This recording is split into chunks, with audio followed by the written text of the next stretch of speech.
friendship! First time in the Philippines, meron po tayong kababayan na nakakaintindi sa mga animals. That's amazing! Meron tayong Dr. Dolittle version dito at i-interviewin natin siya ngayon. Ma'am Lucy, totoo po ba ang balita na nakakaintindi daw po kayo ng mga animals? Yes, totoo po. Actually, it's a recent discovery na nakakaintindi po pala ako ng mga animals sa paligid natin. That's amazing! Paano niyo po na-discover na kaya niyo pala makipag-usap sa mga hayop? Actually, it came naturally lang po. Nagulat lang din po ako na may ganun po pala akong kakayahan. Nice! Ano po yung pakiramdam na nakakausap niyo po yung mga hayop?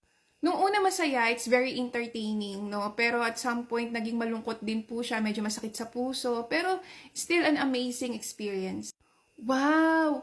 So, ano-ano po ba yung mga hayop na nakakausap nyo? Like, you can understand dog?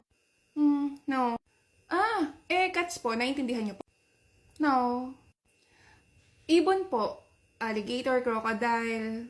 Ano po ba yung mga naiintindihan yung hayop? Meron po ba kayong example dyan? Gusto nyo po ng example? Wait lang. Friend, tawagan mo nga yung hayop kong ex, tsaka yung ahas kong kaibigan. Wait lang po